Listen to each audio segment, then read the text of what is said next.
ലോഹിതദാസ് സംവിധാനം ചെയ്ത നിവേദ്യം എന്ന ഒറ്റ ചിത്രത്തിലൂടെ മലയാളികളുടെ പ്രിയങ്കരിയായി മാറിയ നടിയാണ് ഭാമ. വിവാഹശേഷം സിനിമയിൽ നിന്നും ഇടവേള എടുത്ത താരം ഇപ്പോൾ ടെലിവിഷൻ പരിപാടികളിലൂടെ രംഗത്തെത്തുന്നുണ്ട്. അവതാരകയായാണ് ഭാമ സ്ക്രീനിന് മുന്നിലേക്ക് എത്തുന്നത്. മലയാളത്തിന് പിന്നാലെ തമിഴിലും തെലുങ്കിലും കന്നഡയിലുമൊക്കെ ഭാമ തന്റെ സാന്നിധ്യം അറിയിച്ചു. ഇടയ്ക്ക് സിനിമയിൽ നിന്നും മാറി നിന്നതിന് ശേഷമാണ് ഭാമ വിവാഹിതയാവുന്നത്. തുടർന്ന് വർഷങ്ങൾക്ക് ശേഷം സിംഗിൾ മദർ ആണെന്ന കാര്യം ഭാമ തന്നെ പ്രേക്ഷകരെ അറിയിച്ചത്. ഇപ്പോൾ മകൾ ഗൗരിയുടെ കൂടെ സന്തുഷ്ടയായി ജീവിക്കുകയാണ് നടി. സോഷ്യൽ മീഡിയയിൽ വളരെ സജീവമായ നടിയുടെ പോസ്റ്റുകളെല്ലാം വളരെ പെട്ടെന്നാണ് വൈറലായി മാറുന്നത്. മകളുടെ വിശേഷങ്ങൾ നിരന്തരം പങ്കിടാറുണ്ടെങ്കിലും കുഞ്ഞിന്റെ സ്വകാര്യതയെ മാനിച്ച് ഒരുപാട് ചിത്രങ്ങൾ ഭാമ പങ്കിടാറില്ല. ഇപ്പോഴിതാ നടി ഇൻസ്റ്റഗ്രാമിൽ ഷെയർ ചെയ്ത സ്റ്റോറിയാണ് ചർച്ചയാകുന്നത്. നല്ല സ്ത്രീ എന്താണെന്ന് ഒരു പുരുഷനോട് ചോദിക്കൂ, അപ്പോൾ അയാൾ ഉത്തരമായി വേലക്കാരിയുടെ ഗുണങ്ങൾ വിവരിക്കുന്നത് കേൾക്കാമെന്നായിരുന്നു ഭാമയുടെ സ്റ്റോറിയിലെ വാക്കുകൾ.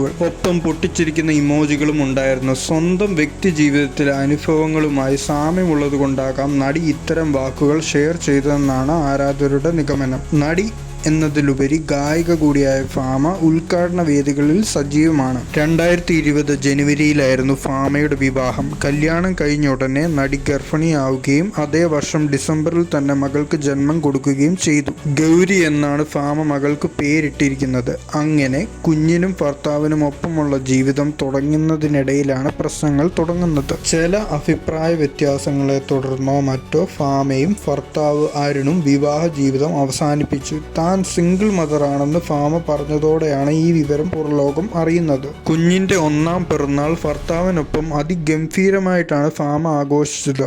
ഗൗരിയുടെ ഫോട്ടോകൾ ഭാമ ആദ്യമായി സോഷ്യൽ മീഡിയയിൽ പങ്കുവച്ചതും 1ാം പിറന്നാളിനായിരുന്നു. വിവാഹം കഴിഞ്ഞ് 2 വർഷം പിന്നിട്ടപ്പോൾ ഭാമ ഭർത്താവ് അരുണിനൊപ്പമുള്ള ചിത്രങ്ങളെല്ലാം സോഷ്യൽ മീഡിയയിൽ നിന്നും നീക്കം ചെയ്തു. അതോടെയാണ് നടിയുടെ ദാമ്പത്യ ജീവിതം ചർച്ചയായി തുടങ്ങുന്നത്. നിറവേറിൽ അരുണിനൊപ്പം നിൽക്കുന്ന ചിത്രങ്ങൾ നിരവധി ഇൻസ്റ്റഗ്രാമിൽ നടി പങ്കുവച്ചിരുന്നു. ദാമ്പത്യ ജീവിതത്തിൽ നിന്നും നിരവധി കൈപ്പേറിയ അനുഭവങ്ങൾ നടിക്കുണ്ടായിട്ടുണ്ടെന്നാണ് പിന്നീട് നടി പങ്കുവച്ച സോഷ്യൽ മീഡിയ പോസ്റ്റുകളിൽ നിന്നും കുറിച്ച വാക്കുകളിൽ നിന്നും വ്യക്തമാകുന്നത്. വിവാഹത്തിനും സ്ത്രീധനത്തിനുമെതിരെ ഒരിടയ്ക്ക് നടി കുറിച്ച വാക്കുകൾ വൈറലായിരുന്നു. ഒരു സ്ത്രീയും അവരുടെ ധനവും ആർക്കും നൽകിയിട്ട് വിവാഹം ചെയ്യരുത്. അവർ നിങ്ങളെ ഉപേക്ഷിച്ചു പോയാൽ ധനം വാങ്ങി അവർ ജീവൻ എടുപ്പിക്കും. വരുന്നവർ എങ്ങനെയാണ് ട്രീറ്റ് ചെയ്യുക എന്നുപോലും അറിയാതെ ജീവൻ എടുക്കാൻ സാധ്യതയുള്ള സ്ഥലത്തു നിന്നും എത്രയും വേഗം എന്നാണ് ഭാമ കുറിച്ചത്. ജീവിത പങ്കാളിയിൽ നിന്നും വഞ്ചന നേരിട്ടെന്നും ഭാമ പങ്കിട്ടിട്ടുണ്ട്. വേർപിരിഞ്ഞെങ്കിലും ഭർത്താവും മകളും തമ്മിൽ കാണുന്നതൊന്നും പ്രശ്നമില്ലായിരുന്നു. നടി അടുത്തിടെ പങ്കുവെച്ച പോസ്റ്റിൽ നിന്നും വ്യക്തമായിരിക്കുന്നത്.